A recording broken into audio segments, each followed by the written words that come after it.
Welcome to the first lesson for AP Calculus AB. My name is Mr. Lucas, and I'll be your teacher for the remainder, hopefully, now until the remainder of the year. So right now you have this packet with you, factoring review. I always like to start with a lot of review from Algebra 2 and a little bit from trigonometry. So let's just get right to it. This is assignment number 1. You don't have to put the 2 zeros. It's just that I think later down the line we're going to have assignment 100. But you can just put assignment number 1 like that is fine. Okay. All right. What I'm going to do is there's a lot of things over here. There's about 80 plus problems, and I'm just going to sporadically do a couple of them per section. I'll probably stop the video maybe if it's like in the 10-minute mark, and then we'll go from there. Okay. Factor each completely. Maybe I'll just do numbers 1 and 3. So for numbers 1 and 3, and the rest will be very similar. You really want to find the GCF, or the greatest common factor. Okay. First, you always want to see if there's some sort of greatest common factor. And for number 1, there is. And one way you guys could do this is if you have a p squared is 2p's. And then 5p is 5 times p. So we do have a common factor. They do have a p a piece, 1p a piece. And so we're just going to reverse distribute that. We're going to take that out. And then after that, you still have your leftovers, p, and then minus 5. Okay? And then so this is how you can factor out a greatest common factor, GCF. If you want to make sure that you did this correctly, you can redistribute the p. P times p is p squared, which we got. P times 5 is 5p, which is right over here. So if you need to check your work, you can redistribute, and that will be okay. Okay, and then after that, I think I'm just going to do number 3. And then after that, that will be the same section for numbers 1 and 6. Okay, 6 and 20. It's up to you how you want to do this. If you want, I can break down the 6 into 2 times 3, and then there's 4 ends, 1, 2, 3, 4. Do you have to do this, especially for an AP Calculus type of student? The answer is no. I'm just giving you guys a visual representation, but you don't have to do this step if you guys can already see it. Okay, and also for this work, you don't have to show this much work, that much work. Sometimes you can just show the answer over here because you're doing it in your head, which is most of the case anyway for a lot of the AP Calculus students.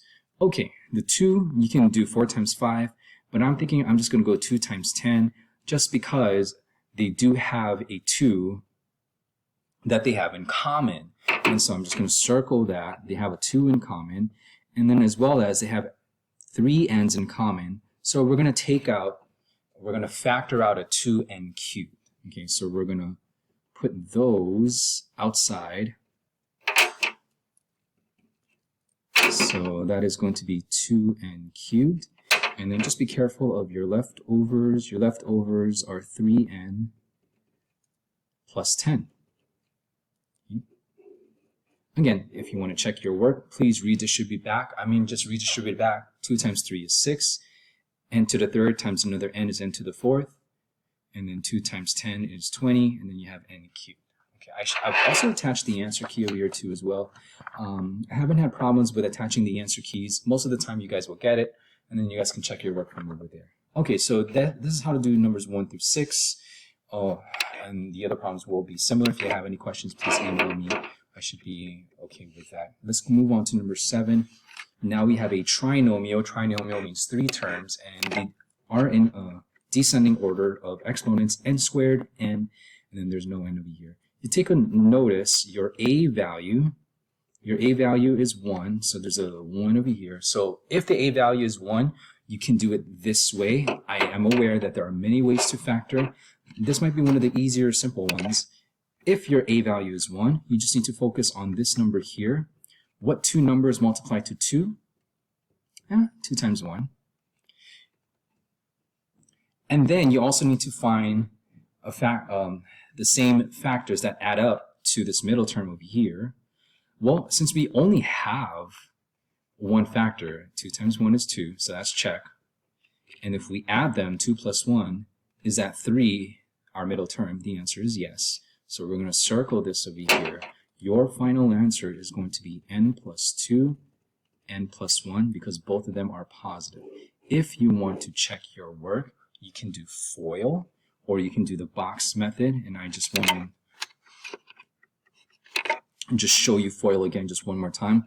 So to check your work is FOIL. Firsts, n times n. O is outer, 1 times n. I is inner, 2 times n.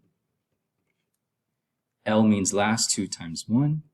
And then if you simplify this, you should go back to the original problem that asked you to factor. Okay, and this is n squared plus 3n plus 2, which checks out, which is also what the problem was for number 7. Okay. All right, so the answer is this, and this is just to check your work. Let's just do number 9, and then this part over here is going to be fairly similar. Okay, the a value is 1, so let's just focus on this last term. Be careful, we have to treat this as a negative 70. So what are two numbers multiplied together to make negative 70? Remember, we have a couple options. You can do positive 7 and negative 10. You can also do it the other way, which is negative 7 and positive 10. One of them needs to be negative because a positive times negative is a negative. Okay, there probably could be some other options as well, but you don't have to list them all down, because once you see a factor that adds up to the middle term, then that's going to be your answer. If you don't see any factors over here that adds up to the middle term, then you keep going with a 5. Okay, so I think we have some sort of factor, and it should be this one over here. Negative 7 plus 10 is positive 3.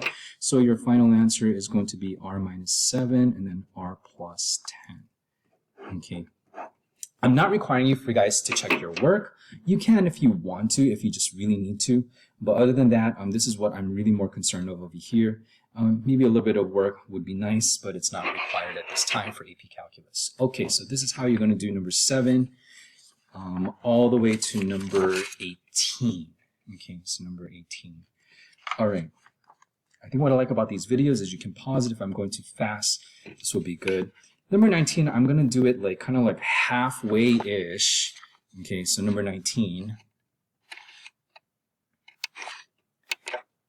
Number 19, your first question always is, can I take out a GCF? And the answer is going to be yes for number 19. And I'm just going to use the calculator for a little bit. I just want to make sure that maybe we can take out a 4 in all of them. I mean, 4 divided by 4 is 1. 76 divided by 4 is 19. Okay, and then 360 divided by 4 is 90. So we can also possibly take out a 4. And we can take out a 4. Okay. So your GCF is a 4. And then now take a look at your variables. You have 2 v's over here, 3 v's over here, and 4 v's over here.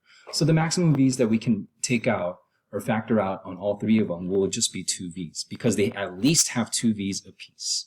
Okay, so that's going to go on the outside, and then after that, your leftovers will be inside. 4 divided by 4 is 1. You already took out 2 v's, so you have 2 v's left over. We already calculated this in the calculator. 76 divided by 4 is 19, so we're going to put 19. You already took out 2 v's from the 3, so you have 1 left. And 360 divided by 4, which we did on the calculator, is 90 plus 90, because there's a plus. And then we don't have, you already took out all the v's.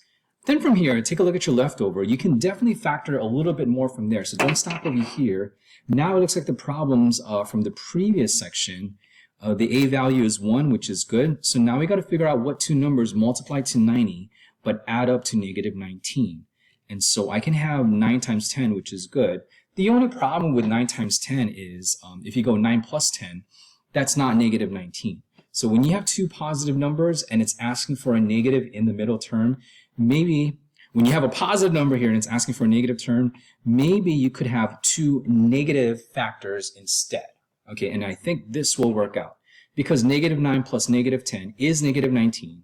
And when you multiply these two together, that will make a positive 90. So I think that's going to be your answer. 4v squared, don't forget that, because we took that out. This doesn't go away. We just leave it there. We left it there. It doesn't go away. And it'll be v minus 9 and then v minus 10. Okay. I'll see you in the next video.